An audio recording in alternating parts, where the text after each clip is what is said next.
The Ludwig von Mises Institute presents The Libertarian Tradition, an audio series with Jeff Riggenbach. As I reported last week, there are two new books about Ayn Rand's life and work that are currently out in the bookstores and being reviewed in the media, both online and off. These are Goddess of the Market, Ayn Rand and the American Right, by University of Virginia history professor Jennifer Burns, and Ayn Rand and the World She Made, by journalist and editor Ann C. Heller. Of the two, I'd say Ann Heller's is the better one, despite the fact that Heller was denied an opportunity to conduct research in the Ayn Rand Institute archives and to examine Ayn Rand's personal papers.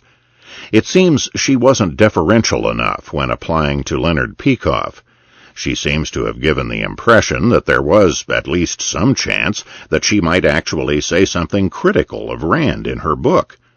And Peikoff and company obviously couldn't run the risk of letting that happen, and then having it get out that they had let her into the archives.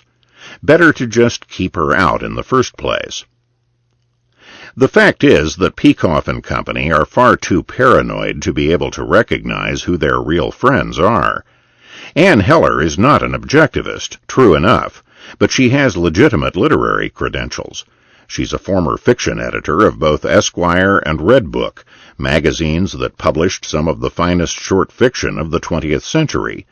Ann Heller knows good fiction when she sees it, and she's willing to go to bat for Rand as a fiction writer. This is a rare and valuable thing, for as Jennifer Burns notes in the introduction to her book, Goddess of the Market, Ayn Rand and the American Right, there is a nearly universal consensus among literary critics that Rand is a bad writer. But Heller rejects this consensus. She writes of Rand that her ability to spot and skewer cowardice, injustice, and hypocrisy is at least as keen and passionate as that of her ideological opposite, Charles Dickens. Heller writes of Rand that she had the remarkable ability to write more persuasively from a male point of view than any female writer since George Eliot. The fact is that Ann Heller is right. Ayn Rand was a much better writer than most literary people give her credit for. At her best, in, for example, the satirical parts of The Fountainhead and Atlas Shrugged, she was brilliant, one of the most powerful and accomplished writers to work in English during the 20th century. She was also, of course, a major figure in the recent history of the libertarian idea. The fact is that you can't hope to understand the contemporary libertarian movement, the one that got underway in the 60s, without understanding the importance of Ayn Rand in the development of that movement. Any serious student of libertarian intellectual history will want to own both of these volumes.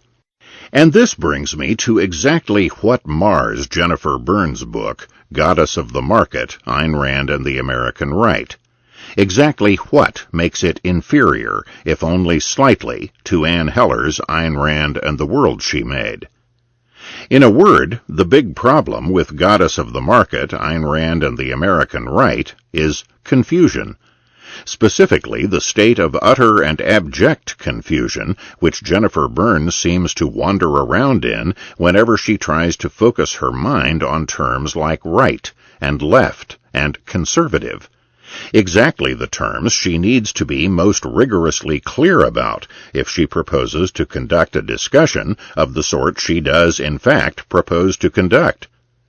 She gives her book the subtitle, Ayn Rand and the American Right.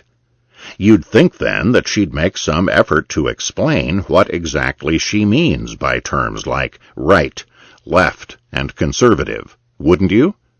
Otherwise, how is she going to make sure that her meaning is clear, rather than muddled and vague? Now, Rand herself was quite unequivocal, and quite insistent, that objectivists were not conservatives.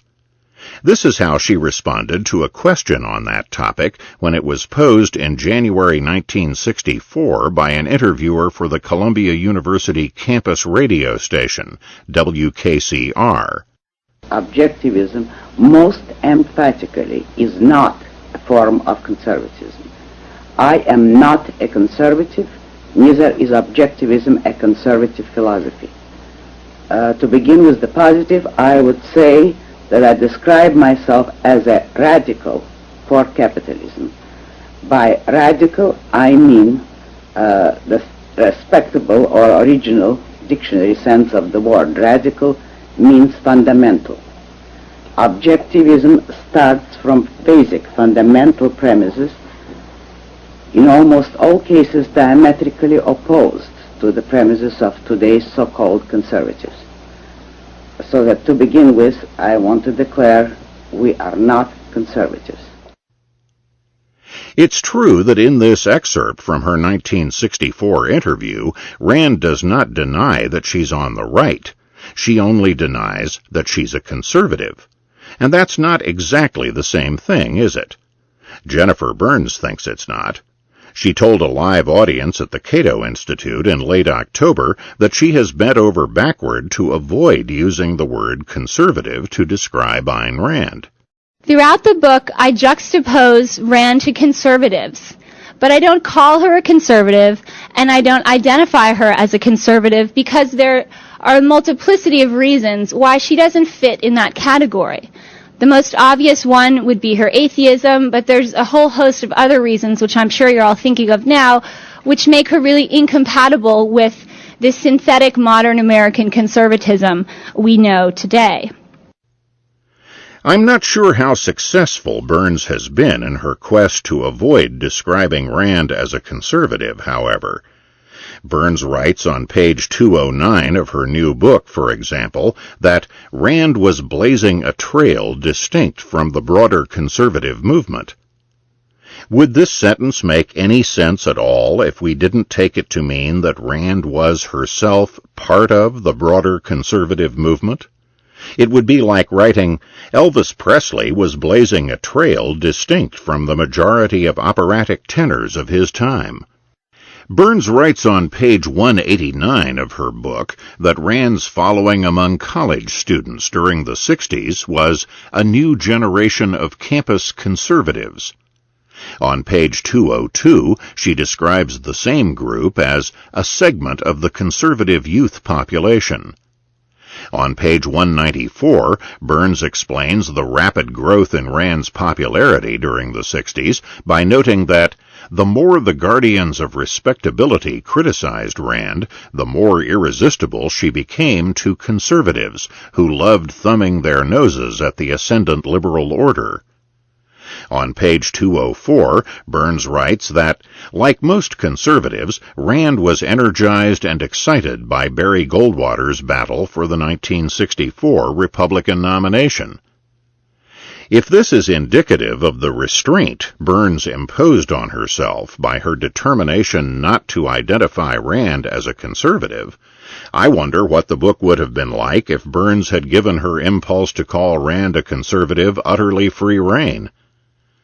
Burns went on, in her comments this past October at the Cato Institute, to offer a sort of explanation, something she never does in her book, of why she thinks of Ayn Rand as being a part of something called the American right.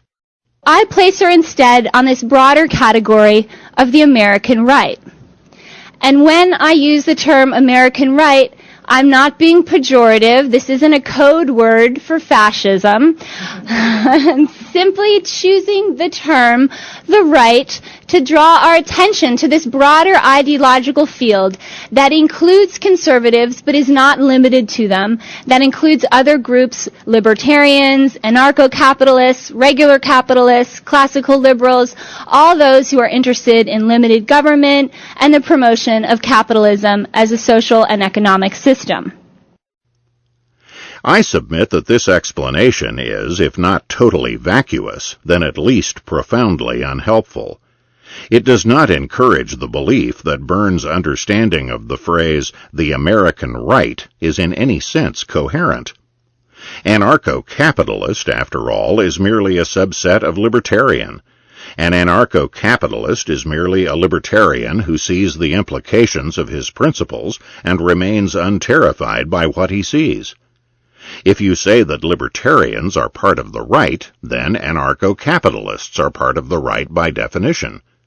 The same is true for classical liberals, otherwise known as limited government libertarians or minarchists, people like Friedrich Hayek, Ludwig von Mises, Henry Hazlitt, Ayn Rand.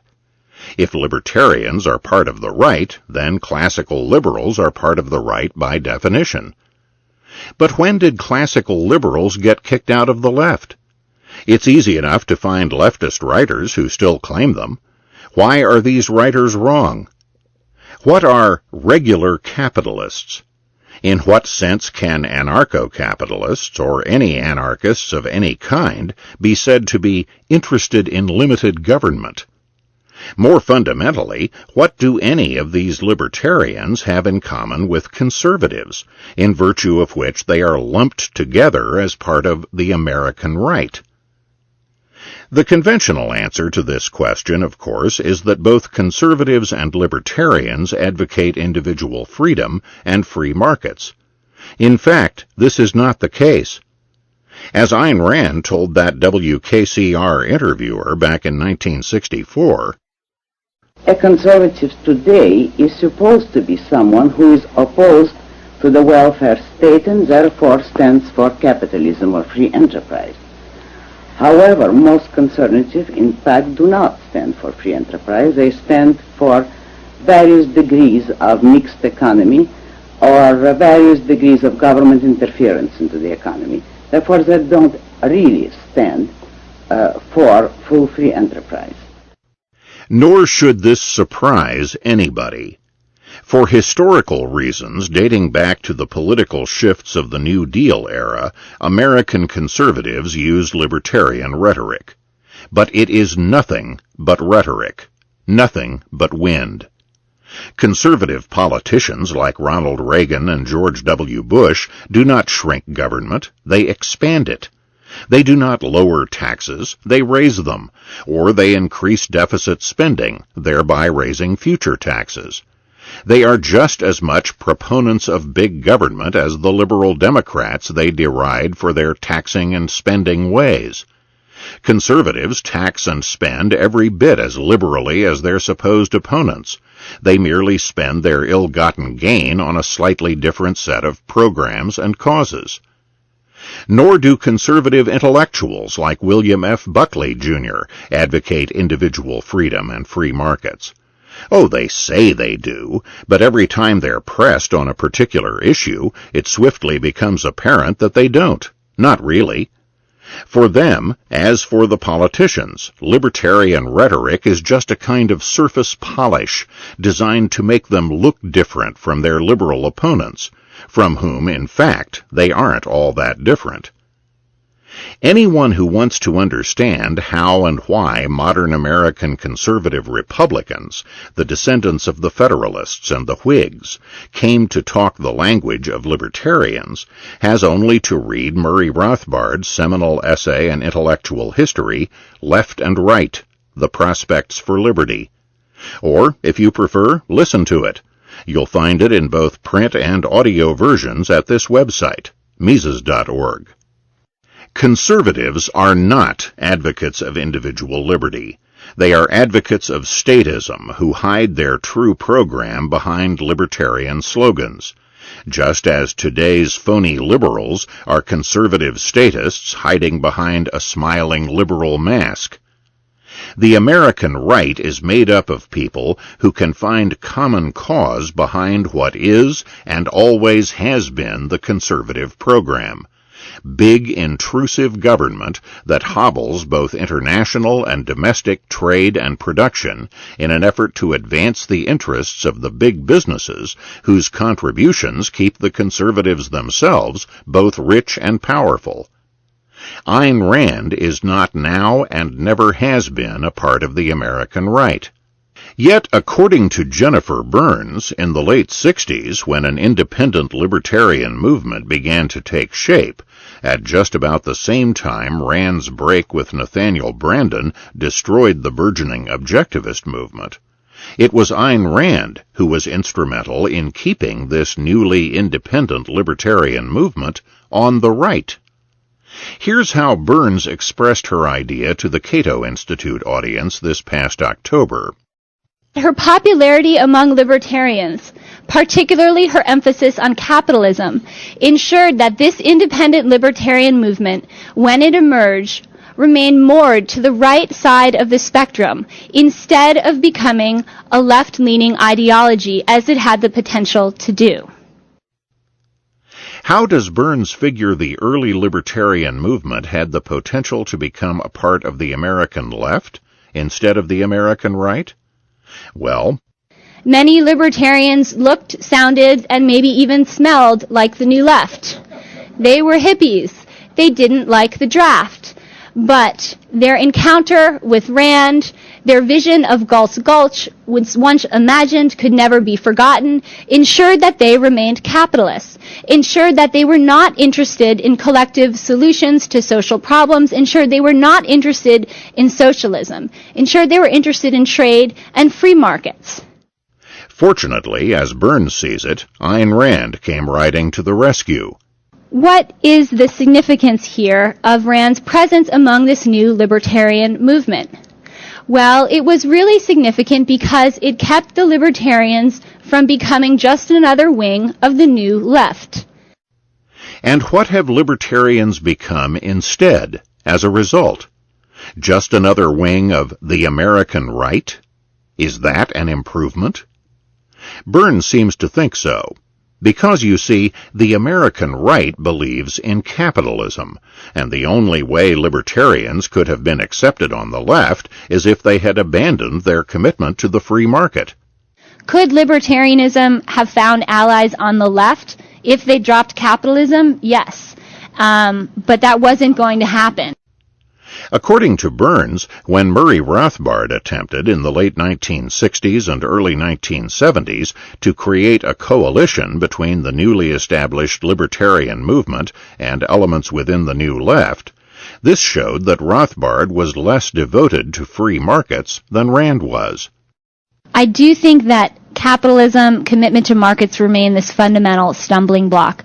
Rothbard was more willing than Rand to say, let's kind of put that aside and attack the state. He was focused on state power. He was an anarchist, and whatever way you could attack the state was welcome to him. This is a canard.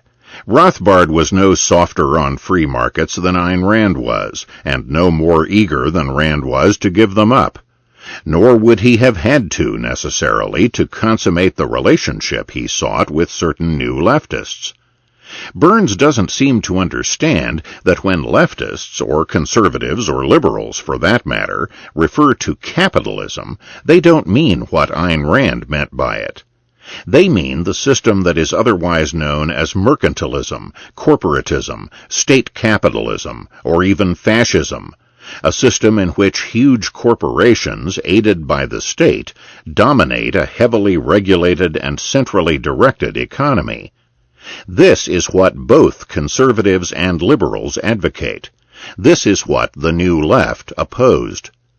One New Left guru, the late Murray Bookchin, told me 30 years ago in Boston that he had no quarrel with what Ayn Rand and Murray Rothbard meant by the term capitalism, a system in which people divide their labor, specialize in producing certain goods and services, and trade among themselves. Bookchin told me he would say that that is not capitalism, though there are many different definitions. Indeed, there are. But if you pay no attention to this elementary fact, as Burns does, if you follow her example and make no distinction between what Rand meant by a word and what others have meant by it, if you don't define your terms and use them consistently, you will produce a confused mishmash rather than a useful study. It's too bad that this should be the case with regard to Jennifer Burns. Burns is likable and obviously intelligent. She takes Rand and libertarianism seriously. She does not condescend to her subject matter. She has read widely in the relevant literature and has dug through the private papers of Rand, Rothbard, and others important to her story.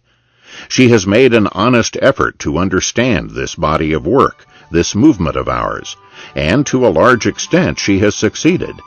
It's just a pity she didn't take the time and put in the effort to achieve a comparable understanding of basic political terminology and history. This is Jeff Riggenbach.